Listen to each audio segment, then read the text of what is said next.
What's going on, guys? This is the GameFans podcast number 10. I am your host, Mark Hearn, and I am in the company of Nick Kosmides and Ashley King. Hey, guys.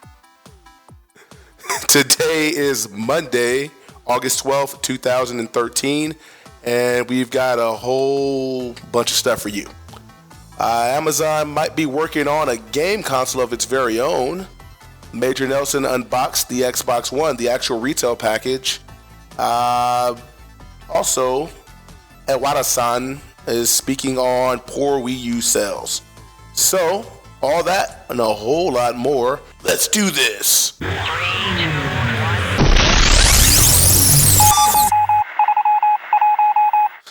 That was awesome.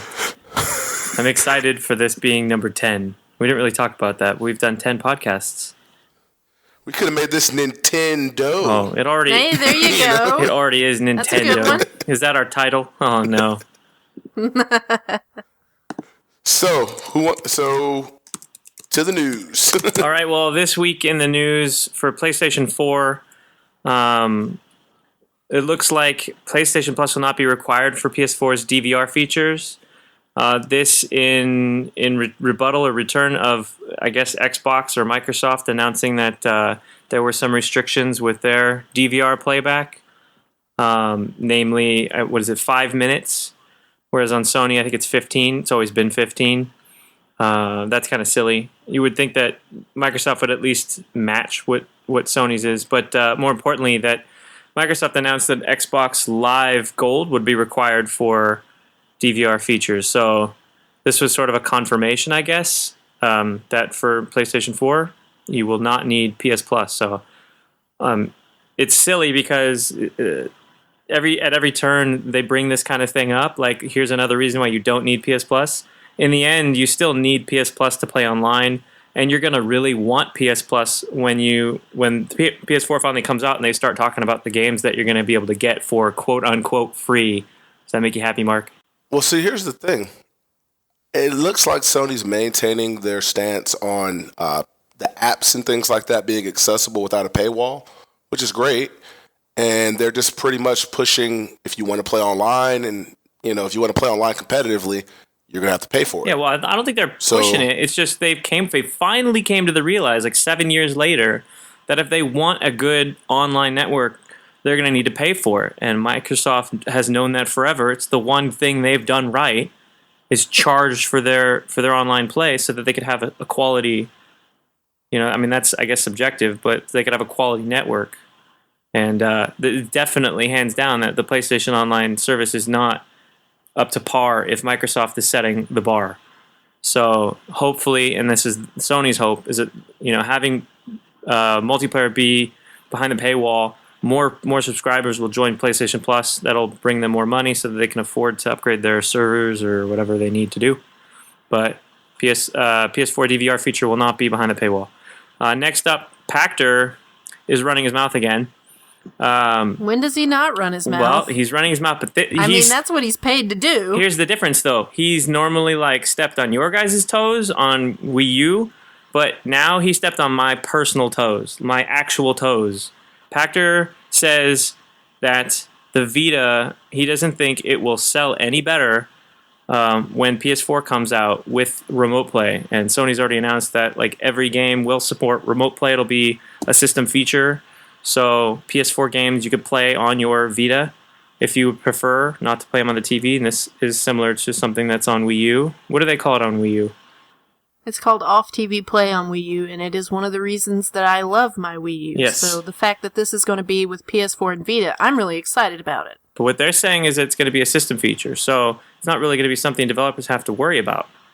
And originally, I remember we were saying that, this means that developers will step up for cross, multi-platform titles, and they'll include that feature, hopefully, more so than they are now on Wii U, which I still hope that's the case. But it sounds like every single PS4 game is going to support it. And there's a rumor going around, too, that there's going to be a $500 PS4 Vita bundle, which means that the Vita would only cost $100 on top of the PS4. That's a $150 savings. Which sounds really suspect. Yeah, it's a rumor at this point. I'm not quite sure that'll happen. So. It's a rumor, and for the longest time, people have talked about this. And if if history is to prove anything, it's that Sony is listening. On Twitter, they're listening, and they made changes based on what people have said. So if they're listening, people are saying we want a PS4 Vita bundle, then hopefully they'll produce one. It wouldn't be that hard to do if they've got the numbers. Well, from a financial standpoint, the question is, does it make sense? And that's where those, the guys and girls who crunch the numbers for Sony, they do their job, and they'll see if it makes sense. If we get a bundle for $500, that means it made sense. If not, that means no. If they drop the price of the Vita, for example, which would go great alongside a PS4 Vita bundle, what would they drop it to? Maybe $50? Drop it down to $199? Well, they had a price drop in Japan. But they didn't. Sony said that the reason for that was because of the currency exchange. It had nothing to do with selling more Vitas. But as for Pactor, I don't go with this at all. I think Vita will sell like gangbusters if it's marketed correctly. If Sony doesn't market it at all, and they just have these features and they're just silently, passing by in the wind and people buy their PS4s and they don't know about these cool Vita features, then they're not going to sell anymore. And if they don't have a Vita PS4 bundle at some point, then they're not going to sell anymore. But those things will help, and it's all in marketing's hands right now. So hopefully they can do something. I think I'm going to start a new rumor right now. The Xbox One's going to be bundled with a Lumia phone. Let's just start a rumor. Yeah, that's. Here's your smart glass. Yeah, that's unlikely. Yeah, it's the Xbox One Smart Glass Day One edition. Yeah. Say that 5 times fast. There was one non-PlayStation piece of news that I want to announce too. Amazon might be making an Android-based gaming console, and I want to know what you guys thought about that, because we all know about Ouya. We've covered that on GameFans. I have one, and we all know about GameStick. But now Amazon. If it's not as powerful as a smartphone or tablet, I don't want it.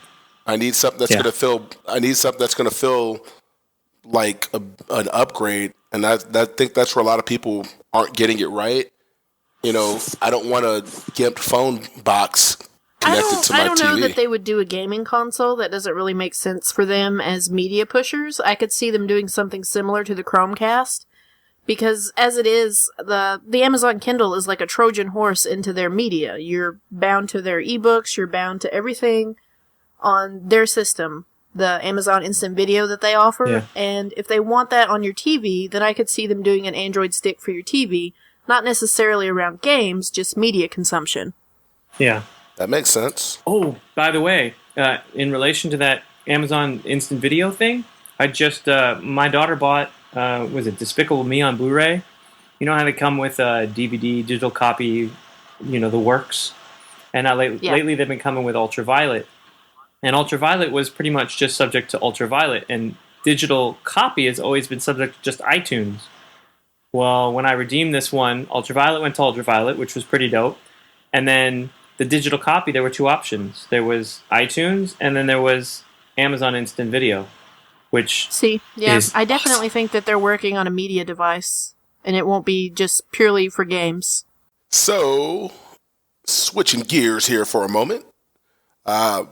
In the land of Xbox, Major Nelson unboxed an Xbox One. It was an official retail package, or supposed to be official retail package, and it was pretty much what you'd expect it to be, with a couple of surprises. The unboxing confirmed that each Xbox One retail package will have a chat headset. This is something that a lot of people, in the beginning, Microsoft said no, they weren't going to do that. And, the Kinect's, I guess, enough, or that's what they were trying to push. People got upset about that. There was backlash about that. And, the Major revealed that there will be a headset with each Xbox One's retail packaging. So for those of you who were planning on spending $25 or whatever, I think it's $25, right? Whatever the individual cost for that headset. It was $25. It's a mono headset. It's just like the it's PS4 not going to be that great quality. So if you're having to spend an extra $25, just put another $25 on it and get a good headset. Yeah, I second that. Or you can, if you have a fancy headset now, you can also get an adapter or whatever they're saying they're going to be working on. Adapter will probably be $29.99. Yeah, we'll see. But they actually revealed there will be something to chat with, opposed to having to use the Kinect, which also can be used, as a chat device. So they revealed that. We got to look at the Xbox One's power brick, and the internet had a freak out about that apparently. So, well, because the power brick is huge. It is pretty huge. And the console is huge. It's all just huge. Oh, Mark's about to throw down, guys. No, here's the thing. The power brick. It's not huge. It's huge, like, dude. It's as big as the Kinect, and the Kinect is huge. It's not as big as the Kinect. You watch him take it out of the box, and it takes up like the whole box. But it's not as big as the Kinect. Let's not say that. You know, that's a bit much. It's not as big as the Kinect. It's pretty big. Who cares? Like, really? It's like, who cares? I thought the argument was size matters. No, there's no argument. It's like, what does that have to do with a system playing games and giving you entertainment features? Well, it's not doing that yet, so everybody's nitpicking about every little detail. It's like, I've never understood that, and I wrote something about this earlier in the week, and I flat out said, well, if you want a small console, buy an Ouya, or Ouya, whatever you want to call that thing. Yeah. Buy one of those. Because an Ouya plays Battlefield. Yeah. Yeah, but exactly, though. That's my point. As long as it does what it's supposed to do, that type of stuff shouldn't matter. If we're going with that logic, Mark, if you want to play games really great, just buy a PC. That's a point. That was a point that I made in the post that I did for that. I said, you know what? No one complains about how huge towers are because they play great games. I saw someone mod a full PC that was capable of running all games at 1080p inside of a GameCube. And we know how small the GameCube was. Yeah, but is that thing going to explode in a week? No, I mean, who knows? No, it had a great fan in it. Number one fan? No, but all I'm saying is this. We saw the power brick. We already knew there was going to be a power brick with the thing. Everyone freaked out about it. And it's just like... Did we already know? I mean, because we knew that PS4 was not going to have a power brick. Simply because this was revealed a while back. Okay, here's the issue with the power brick then. Because Sony has come out and said, we don't have a power brick because our system does not use that much energy. It's a low energy system. It's smaller internally than PS3 was when it launched, and it's almost the same size as the current slim PS3. If the Xbox's power brick is that gigantic, doesn't that mean that the thing is just consuming an immense amount of power? So that's the next detail we need to learn about. Microsoft wants you to leave it on for 10 years. That's according to sources familiar with the matter. Here's the thing. People freak out about stuff because they look for stuff to freak out about. This has nothing to do with the console. Are you really not going to buy a console because it has a power brick? That's like if Sony decided to change the historical triangle, circle, X square configuration. They did 1, 2, 3, 4, and people are like, "Oh, I'm not buying a PS4 because they got rid of triangle, circle, X, and square." That has nothing to do with anything. That's not the same. That's not the same. It would be like if PS4 came out and said there would be a power brick with the system. That would be the exact same. That would be a perfect metaphor. You could even say that. PS4 now comes with a power brick, everybody. Will you buy a PS4? My whole point is this. If a power brick is going to stop you from making a $500 purchase, and you're like, you know what? Oh, I don't have enough space. You shouldn't be spending $500 on an Xbox if a power brick is going to take up space in your house. That's one thing. I don't think it's necessarily people griping that it's taking up too much space. It's a lot of people go places. College students move back and forth through dorms for 4 years. They don't want to have to lug that with them. It's an extra. You need to be in the gym then too if you can't pick up a power brick. It's about convenience. I'm going to go ahead and say it. People are lazy. By the time I get an Xbox One, there'll be an Xbox One Slim, so I'm not too concerned about it. Well, that's why I'm holding off on that 3DS, even though it's so tempting. I really want one with 2 circle pads. In addition to that, GameStop, those guys, they announced a promotion that is going to allow people to upgrade select Xbox 360 games to their Xbox One counterpart for an additional $10. This is how it works. You buy the game within a certain time window. I think the games were Assassin's Creed, FIFA, Madden, Call of Duty, and Watch Dogs Battlefield. Included? Nope. I know that wasn't included. That's interesting. And I think Assassin's Creed was in there. I want to say, I can quadruple check, but I want to say yeah. But the thing is this: you buy it. I think it has to be within the first 30 days of the game's release for the 360. You buy it, and you have to be a GameStop Power Rewards member. So that's another catch to that. And then once you do that, you trade the game in. They'll give you a $50 credit towards the next gen version or whatever you want to call it. I think it's like $20 to be Power Rewards. Is that true? I think they have a freebie account. Well, yeah. I don't know if the freebie account qualifies though. I have the freebie, and I don't know if they call it Power or Pro. I mean, maybe the Pro word is used. If you buy a lot of things at GameStop, it behooves you to be a member because you get the free Game Informer subscription, and then you get all the bonus rewards. But if you're like me and don't have a GameStop in the area, it's not that great. So yeah. So, but basically, you trade those games in. You trade the game in. They email you a credit to that account, and I want to say that there is a freebie version of the account, but I don't work for GameStop, so you want to check with GameStop about that. But basically, you'll get the game for $10 more. You'll get the next gen version. So if you're somebody who wants to play Battlefield or Call of Duty or FIFA or something like that on your 360, and you're worried about your friends not getting the new system or whatever it may be, you can check it out for a while, and then you can trade it in. I know the promotion runs through the rest of the year, so you have until December 31st, 2013. So that's not a bad deal. I mean, consider GameStop has a reputation for being a greedy corporation, but that's not a bad deal. No. Moving along, Xbox Live Gold benefits are going to be extended to non-subscribers who use the same console. Meaning this, the stupid days of everyone in your household needing an Xbox Live Gold account, that's over. If one person has an Xbox Live Gold account, everyone can log in under their own profile and play games online, use different applications and things like that. So I mean, that's long overdue. That was so stupid of Microsoft not to have done this, 3 years ago or whatever it may have been.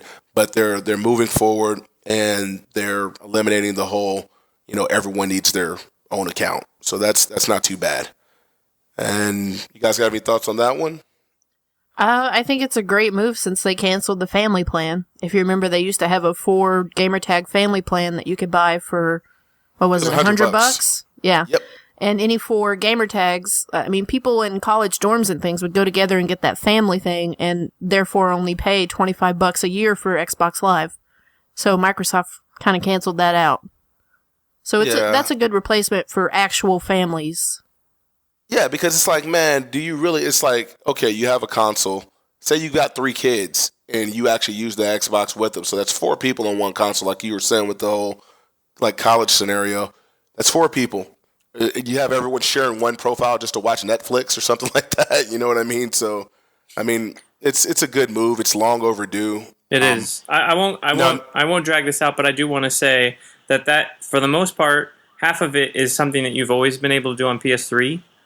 But there is the other half of that is really unique in that all of those guests on that account, they all actually have real Xbox Live, right? So all the benefits of Xbox Live are gifted to them? Yes. Right. For example... Does that include the cloud storage stuff? Everything. So that is awesome. The cloud storage is available to everyone, even if they're not even a paying Xbox Live customer. You don't even need gold for that. That's free to everyone who has an Xbox One. But the thing is this. If I have an Xbox One and all of us are roommates, which would be a god-awful scenario, we'd probably argue every other day. But, I have an Xbox, Ashley has a profile, you have a profile, and I've gone on a fishing trip to, where's somewhere you can go fishing? A lake? I don't know. Yeah, I'm at Lake Geneva. Mark's going to Lake Tahoe. Come on up, buddy. So I'm getting my fish on, catching big mouth basses and whatnot, or bass, yeah. And you guys are like, hey, I want to watch Netflix or I want to game online. Dang, Mark's gone. What am I going to do? You can just log in with your own profile. So that's it's long overdue though.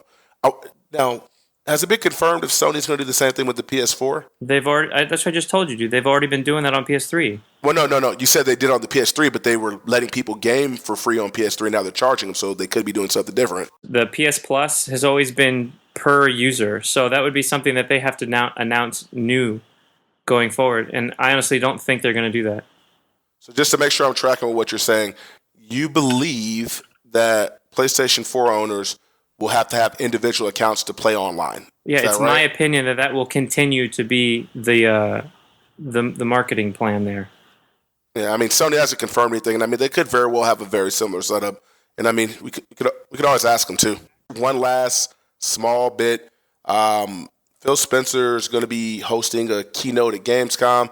Phil Spencer looks like Bill Compton from True Blood to me. If you guys watch True Blood, you probably get that joke. That being said, he'll probably talk about the indie publishing changes that they're making because they kept saying we'll talk more about that at Gamescom. So that's that in the world of Microsoft. Let's move on to some more stuff. Ashley, Nintendo, please. Speaking of Gamescom, Nintendo's going to have a pretty big presence there, so I'm eager to see what comes out of that show. Okay, I'm sorry. My God. I'm eager to see what comes out of Gamescom, not only for Nintendo, but Microsoft as well. So, one big piece of news that we have is that Iwata has spoke out on poor Wii U sales and says it's not because of the price point for the Wii U, but because it's a lack of software. And I 100% agree with him. A lot of people have been calling for a price cut, and I don't feel that's necessary because of the current generation and the next generation. Wii U is certainly the cheapest when it compared to the PS4 and the Xbox One. So, I mean, people have been calling for a price cut, but I feel like they've been kind of trained to do that because, as you remember, when the 3DS launched, it wasn't doing that well. So, one of the first things that Nintendo did was, oh, here's a price cut, an ambassadors program, here you go. Start buying them. So they're expecting Nintendo to do that with the Wii U, and it's just not going to happen. People like to complain. That's what it comes down to. It reminds me of Finding Nemo with those seagulls, and they'd scream, mine, mine, mine. It's like when a new system comes out and it doesn't do well, everybody screams, price cut, price cut, price cut. Yes, that's exactly it. Yeah, people just like to complain about stuff. That's really what it comes down to. It's one of those things. That's one of the best things to do on the internet, apparently, is complain. Complain. Well, I mean, that's the whole point of it, is to voice your opinion. I mean, here's the thing. The Wii U's not doing well because of software. Duh. But that has nothing to do with the hardware, meaning the hardware could most likely remain the same as far as price goes. Speaking of hardware, one of the reasons that they're not gonna have a price cut is because the current Wii U's are being sold at a loss, and that is mainly because of the gamepad. The gamepad cost about $100 to manufacture, and then we've got the console with that. So the whole thing, when you consider it as a bundle, you're actually getting a great deal on hardware considering all the components that went in to make that machine. No, I'm not. I want a price cut now. So they need to figure out a way to cut the costs on the gamepad. PS4 needs to have a price cut too. Xbox One better have a price cut. PS4. I want a price cut now. PS4 I almost wonder, the Vita needs a price cut. if it wouldn't be cheaper to make the screen on the gamepad smaller and just use cell phone components. I mean, you'd have a capacitive touchscreen then, but the screen on cell phones is actually like what, $30, $25, depending on the size. I mean, it's no clue. I think it's a pretty cheap component. Depends on the quality, because I think really the pixel density would be higher with a cell phone screen versus the Wii U gamepad is pretty low res, given its size. It's funny. You said that it costs about $100 to produce the gamepad from what you heard. I know someone who their gamepad got dropped and they had to send it to Nintendo. Nintendo charged them $100 for that. Yeah, that's funny. That's funny. Well, that's about their going fee. Sony paid me $100 to get a new PS3 when mine died. So I thought that was a pretty good deal. Got rid of the fat for a slim. I will go on a limb and say this. You had a PS3 die. I've had an issue with my Blu-ray drive on my PS3. I've had like 3 Xbox 360s die. My Wii U is still kicking. My Wii is still kicking. Are we going to get a healthy console cycle this time around? Like, are Wii U's having problems? Anybody heard anything about that? I haven't had any problems. There have been some reports with gamepad problems, but I haven't noticed console problems. I've not gotten a lot of emails from people saying that their consoles are broken. Yeah. We can all have a difference of opinion about you. There was one issue that went around, I guess. My neighbor back here had a Wii U, and they turned it on one day, and no picture went onto the TV. And so they called Nintendo, and then Nintendo said, Yeah, we know what the issue is. For some reason, they admitted to saying we've been getting quite a few of these calls. So they actually had to box up their Wii U, send it in. It had something to do with the HDMI. So that's the only issue I know about, which kind of makes sense because it's their first HDMI high definition system. If there's going to be a bug, it would be in something new like that. Right. I just say that we can all agree to disagree about this current console cycle, but one thing I think we should all be able to agree upon: this is generation fail. Everyone knows someone who's had a PS3 or 360, or I even know someone I don't even know a few people who've had an original Wii die. So I mean, first half of the generation was pretty sketch. Yeah, Mark was all good guy GameStop when we were talking about it with Xbox stuff, but this one's kind of sketchy. Xenoblade Chronicles is a notoriously hard game to get for Wii. It came out in 2011, I think. It was during that dead period for Wii where almost no games were coming out. And if you didn't pre-order a copy, you basically didn't get that game. Well, now suddenly GameStop is selling used copies of Xenoblade Chronicles for $90, and they have such a big stockpile that you can go on their website and buy them, apparently. What? So many people are believing that they hoarded the new copies that they had, and they've opened them and redistributed them as used copies, and now they're trying to hawk them for $90. Interesting. Another internet conspiracy theory. Yeah. We need to get a GameStop employee who opened those to admit to that. Yeah, there are a lot of Nintendo fans that have been looking for Xenoblade Chronicles, and so far the only place that you could find it was on eBay or at a flea market, somewhere used, but now suddenly, since this trend has taken up for playing this game, GameStop has them back in stock now, so that's why the conspiracy theories have come out of the woodwork. Wonder if they have any copies of Vib Ribbon for PS1. I'd love to play that game. There's some guys. So there's literally a group of GameStop employees getting ridiculous amounts of overtime because they sit in the back of a stock room and they're sitting there with box cutters just slicing open plastic all day. That's what they're doing. It's like the old shipmates skinning potatoes, right? Pretty much. That's what it sounds like. So, So keep the conspiracy party going. I like what we're about to talk about now. It's a deal, and if you don't have a 3DS and you don't jump on this deal, I'm almost going to call you crazy. I'm feeling kind of crazy right now because I don't think I'm going to jump on it. She's going to punch you in the face. I jumped on it, and I own a 3DS, but we'll talk about that in a minute. I don't have any money. You need money to buy anything. Target is offering their 3DS XL for $175 this week, and that includes... Does it come with a power brick? No. No, Mark. It doesn't come with a power brick. I don't want it. No power brick. That includes the new black color that was just released on Sunday. That was released with Mario and Luigi Dream Team. And this deal goes on all week through Saturday, so you can go into a Target, or you can order online, which is what I did, Mark. I ordered it online. There you go. Okay. There you go. Just need some money. $175, and the all black one. Oh. And it doesn't come with a power brick, though. So no power brick. Power brick excluded. I mean, it has a charger, but not a power brick. Mark's gonna put some googly eyes on his power brick, his 360 power brick, and go to bed with it tonight. So, in other non-newsy tidbits, got a couple of events going on this week. Yes, we do. Good old Nicholas here. He's going to be spending time with some Disney folks. Yahoo!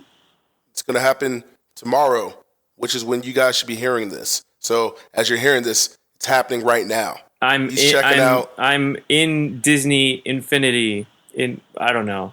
I want to say I'm in Disneyland, but I'm not. I'm not going to be in Disneyland. He's going to be an unlockable character on Disney Infinity. No, he's not. So, what exactly are you doing with Disney Infinity? I don't know. All I know is I'm going to San Francisco, and they're going to talk about the game going to mobile, and I hope I can even talk about that. I don't even know if that's like open market discussion, but I don't know anything other than that Disney Infinity is coming to mobile. So you're just destroying embargoes. That's what we do here. That's what we do. But I mean, this is going up tomorrow, so whatever. Should be good. So Mark, you're going to an event too. Okay, embargo killers. Yeah. So Activision is going to be unveiling its Call of Duty Ghostesses multiplayer. And they're going to be... In other words, dogs, more dogs, fish that move, and dogs. You get to see that tomorrow. Yeah. You sound like you just love you some Call of Duty. That's what you sound like. But yeah, Activision's going to be revealing Call of Duty Ghosts multiplayer for the first time to the general public, and they're holding an event for that. I will be there, and I'll be checking it out. If you want to check out the event live, you can watch on Xbox Live because it's presented by Microsoft, and they're also going to be streaming on Activision's website.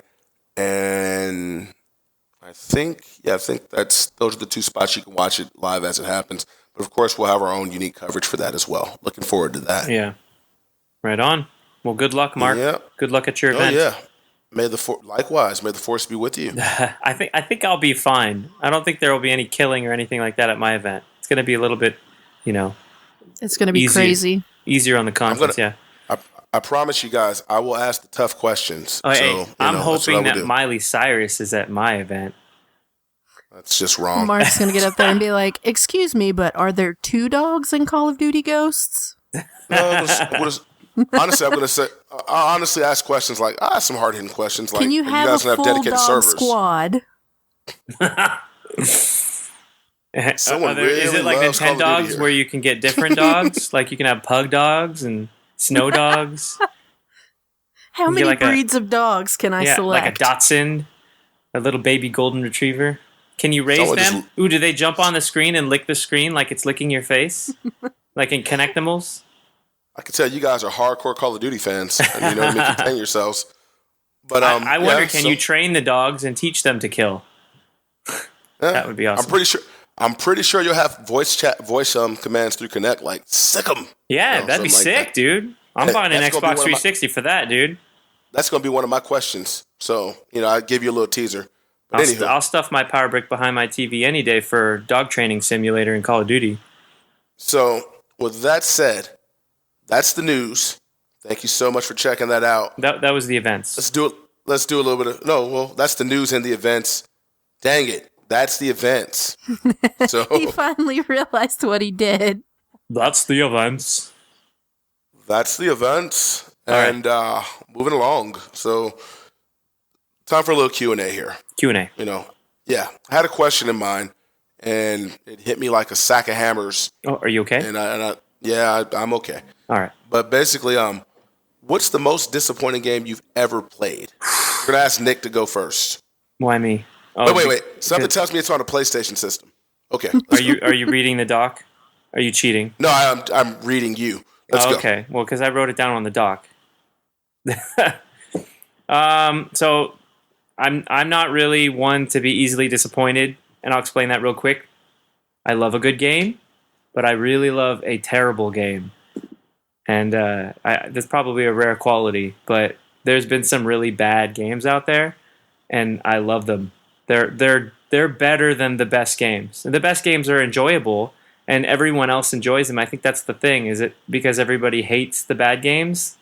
I tend to gravitate toward them, and so I'll play the really bad games before a good game. So Last of Us, I've taken a little while to play it because I can't stop playing some of these bad games. But there are some games that were supposed to be good that kind of disappointed me. And the first one that came to mind was Resistance Burning Skies on Vita. That was a pretty big disappointment. It was supposed to be like the first, good first-person shooter on Vita, and it wasn't that good. In fact, it had one of the easiest platinum trophies I've ever gotten. All you gotta do is simply play the game, start to finish, and when you finish the game, you get a platinum. It's dumb. Another one that came to mind was PlayStation Move Heroes, which was a move-enabled game. I don't know why they renamed that. It used to be Heroes on the Move, and that was such a better name. Yeah, I think they wanted to put the word PlayStation first. I don't know why, but that would be something marketing would say. But that game was a huge disappointment. And I don't even know what I was expecting when I played it. Really, I was expecting a platformer, I guess, not a collection of mini games inspired by the platform genre. Where you literally play as all the different characters of PlayStation. Like Sly, Cooper, and Ratchet, and Jack. You play as them, which is awesome, but it didn't really feel like I was controlling those actual characters. It felt like I was just controlling some no-face character who was just wearing their clothes. Yeah. Yeah. my two most disappointing games both come from the same developer. id Software has been responsible for some of the most innovative games. They had Doom, they had Quake, and their recent games just haven't been up to snuff, in my opinion. The first one I was really excited for was Hunted Demon's Forge. It was a co-op style game that you're supposed to play with a friend. One of you controls one character, then the other controls the other. And one of them was a sword and board type, and the other was an elven archer. And it's just... the mechanics of the game and all the gameplay videos and things that I watched, they looked really neat and fun to play, but in practice, they were just terrible. It was horrible. I hated it. And the other game was Rage.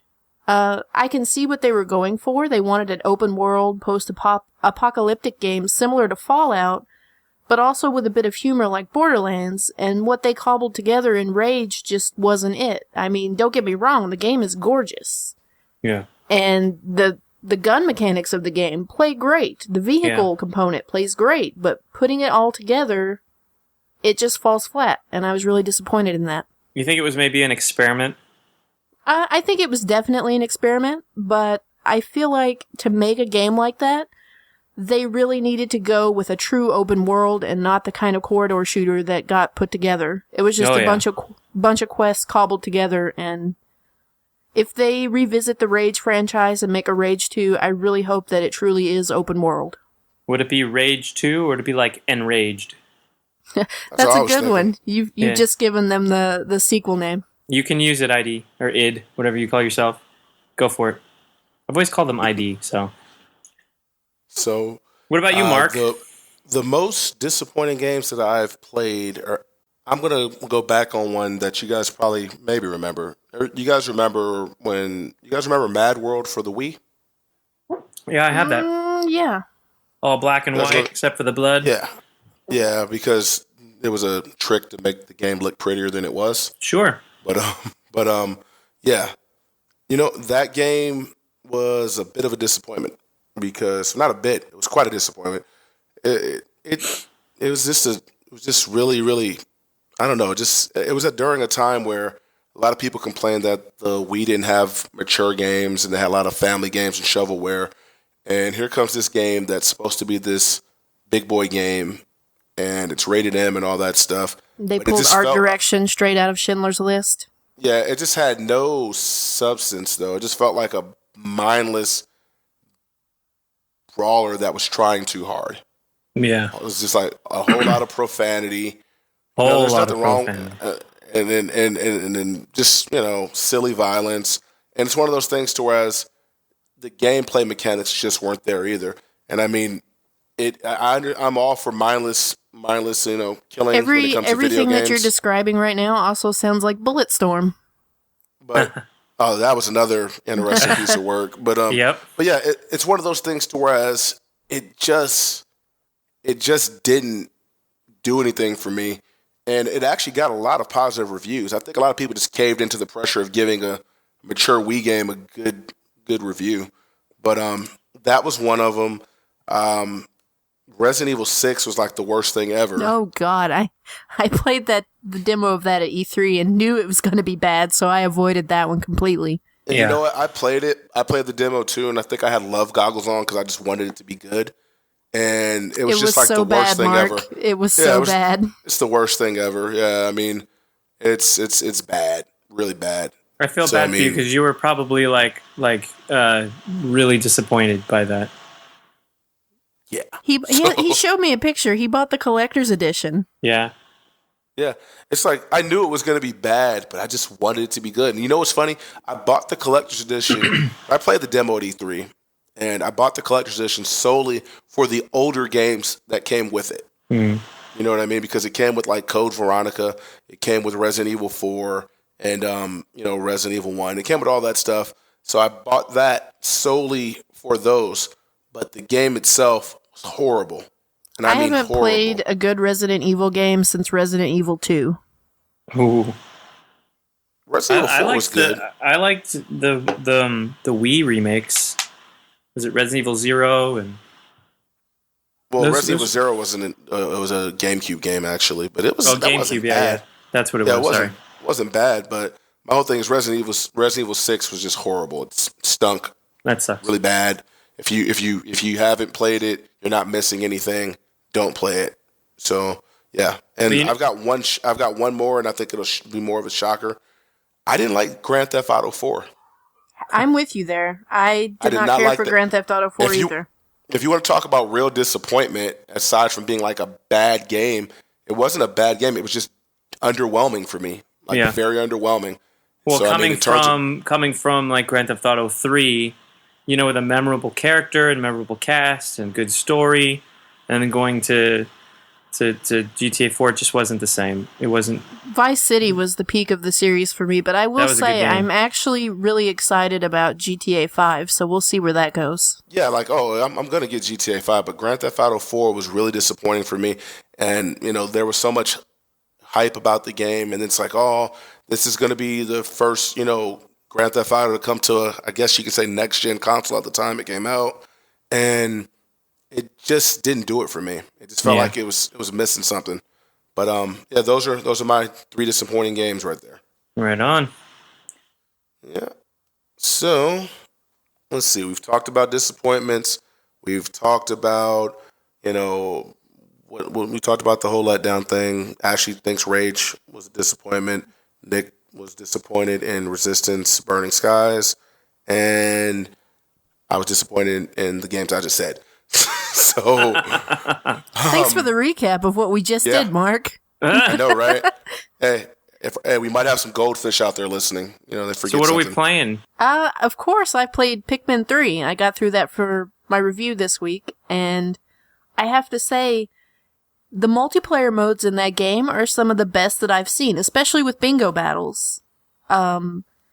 Basically, you get a random board, and you have a map, and you have to collect things on the board, and the first person to collect all the things in a row, just like bingo, wins. And that might not sound like fun to you, but it's really, really tense when you've got a person that has a row completely full except for the last thing, and then you have a row completely full of the last thing, and you're all rushing around trying to get your Pikmin to find your last thing. It's crazy, and I really enjoyed it. Okay, so Mark, are you going to buy it now? I'll probably wait for a price cut. Remember last week you said you were waiting for Ashley's review. Here it is. Well, no, it's not that. I just really I thought about it, and I said, you know what? I've got games that I haven't finished, and I've got games that are way bigger priorities coming up, like Grand Theft Auto. You know what I mean? And things like that. So I want to work on my backlog a little bit, which leads to what I played. I played Gears of War Judgment, Ashley's favorite game in the world. And the thing is this. I tried to get a multiplayer session. Mark said, how could I waste a weekend? Oh, yeah, Gears of War Judgment. The only way you could have wasted it more is if you played God of War of Ascension. Yeah. But here's the thing. I bought the game. I haven't beaten the game. And it's one of those things to where I need to finish the game. And it's really not that bad. I mean, it's one of those games where you don't want to like it, but you kind of do. You know what I mean? So I tried to set up a multiplayer session also because I haven't done that yet with some buddies who are like really big on Gears, but we just never got to get together and time that up. So I made a little bit of progress on it. It's not that bad. I'm really surprised by it. It's one of those games that'll probably surprise you. The worst games are AAA games that people describe as not that bad. Well, no, here's the thing. It's just average. Spend $60 for an average experience. Well, no. I don't want to say it's like the best game I've ever played because it's not, but it's actually pretty good. I mean, it's one of those things where, you know how we just talked about the games that we were most disappointed by? This would be the opposite, to whereas you expect a really underwhelming experience, and it's good. Yeah. Well, you waited to get into it, right? You didn't buy it day one and play it day one. Oh, no, I got it like day one, day two. I did. You just put it on your shelf right away. Yeah, I'm a game hoarder. I just buy stuff and I don't. I'm kind of the same. Play it like so I did that and it was pretty cool. But that's that. So, Nick. Well, I got a copy of Dragon's Crown for PS3 and Vita, and don't ask me how I got it. I'll just say thank you, Atlas. But this game is pretty amazing. I just started playing it, so I can't really talk about it too much because I don't even know what I'm talking about. But I remember, Ashley, you were complaining about the visuals. I'm going to say it actually looks like a fun game and something that I would enjoy. But yeah, some of the art direction I don't care for it. So yeah, the art is bonkers. That's for sure.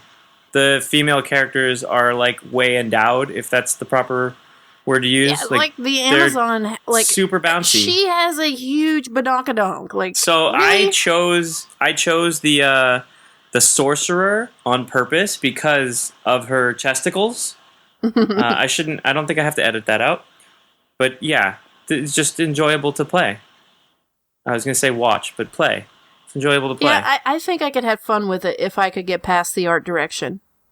From what I hear, it's a short game. There aren't that many levels to actually play, but the game is designed in such a way that you have to play it multiple times in different difficulties, and there's like a hard mode that's really hard.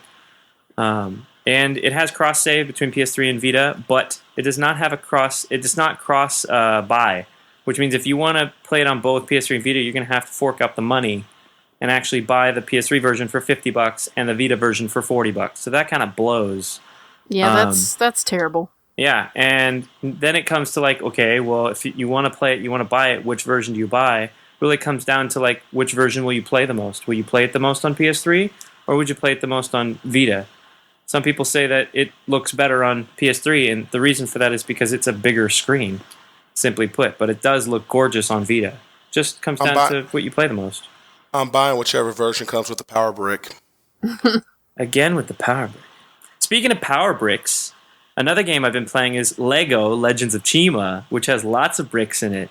You like that? I have been curious about this, the 3DS version. Yeah. How is your experience with the Vita version? I'm a huge Lego game fan. I think it's a lot of fun. I have kids, so I can't really play these like mature games on the big screen or whatever typically with my kids around. So the Lego games have been a great fallback, and I have a lot of other gamer dads that kind of do the same thing. So if they keep pumping out these Lego games, we'll keep buying them. But this one just dropped in price everywhere for like $20, and I jumped on it.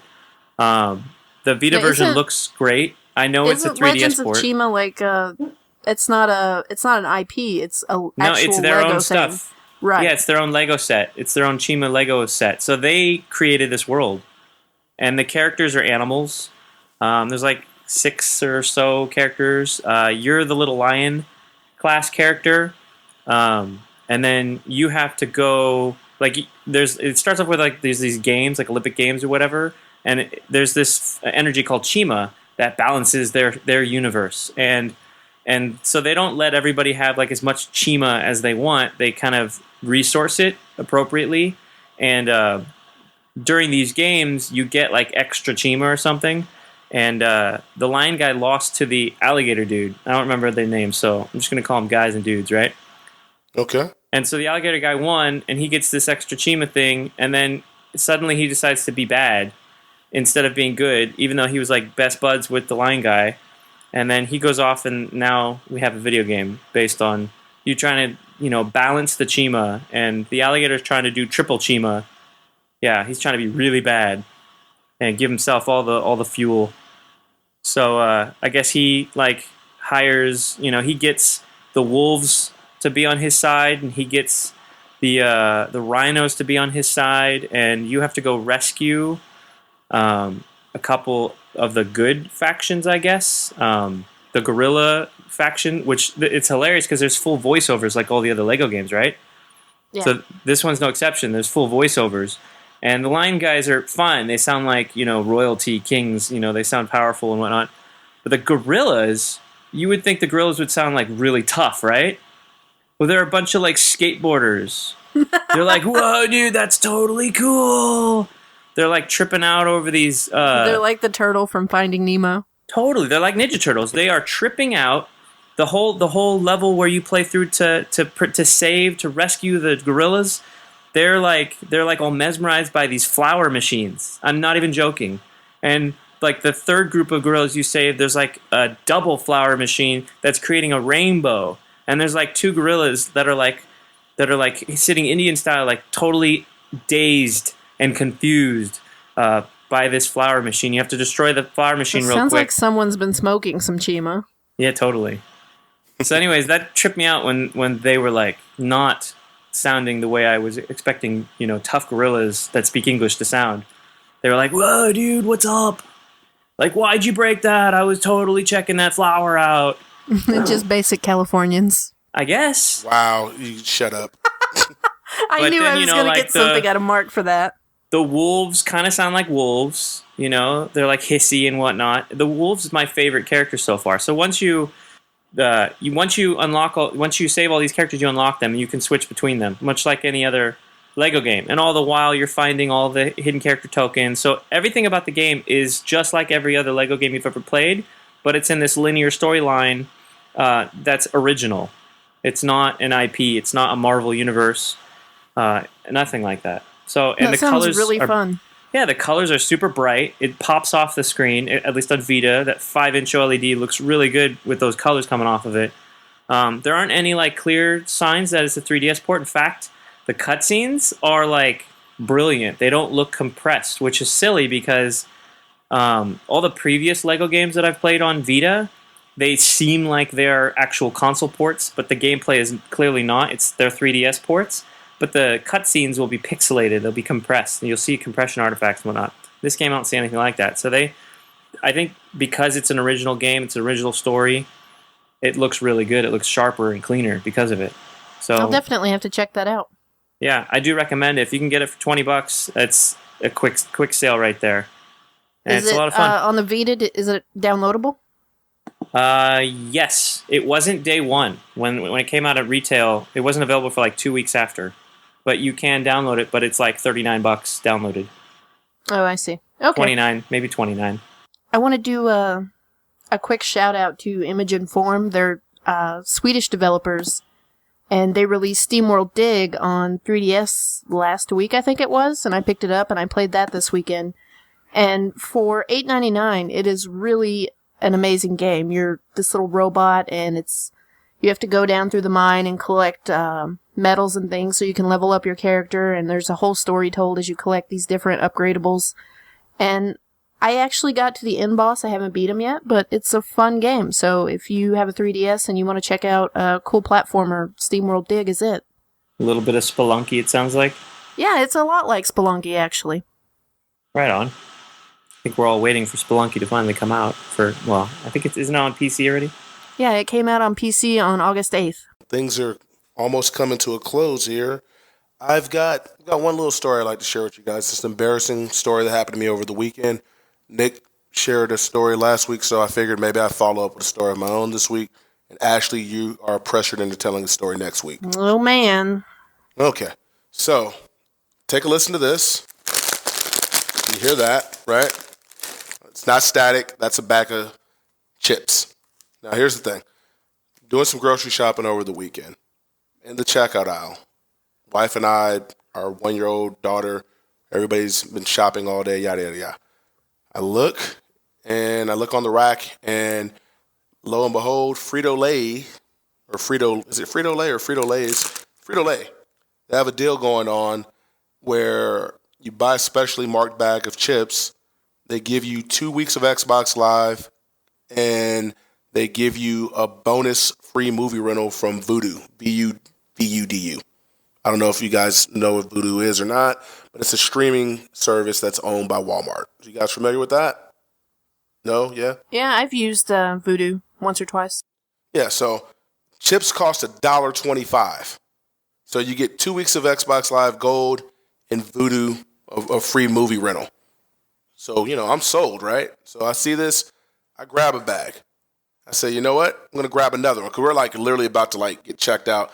Grab some bags. And my wife's like, hey, did you check out the fine print? Yeah, I did. I looked at the back of the bag. It says, go to this site, redeem it, enjoy it.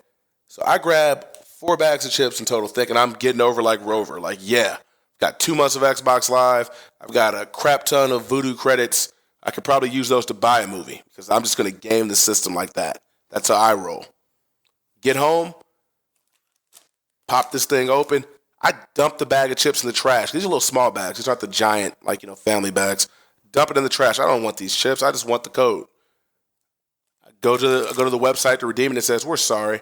The promotion's expired. Oh. I look at the bag of chips, and it's in almost gigantic 3D bold text. It says, offer valid July 7th, 2013 through August 3rd, 2013. So you missed it by a week. But no.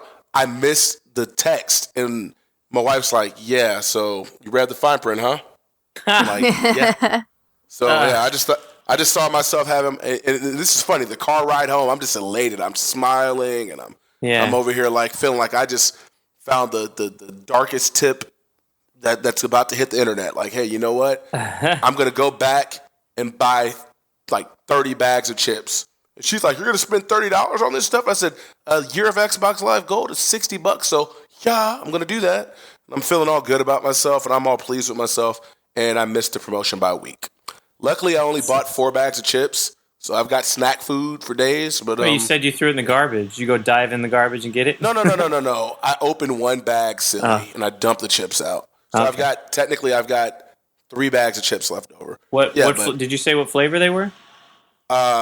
These are Cheetos. The other ones were Doritos. I was going to say, I'm expecting Doritos. Yeah. And do you guys remember Funyuns? I love Funyuns. Yeah, and I got a bag of Funyuns. So I didn't get like it wasn't like they just had salt and liver chips or whatever. It was something that was actually fairly decent. I like salt and vinegar chips. No. I said salt and liver.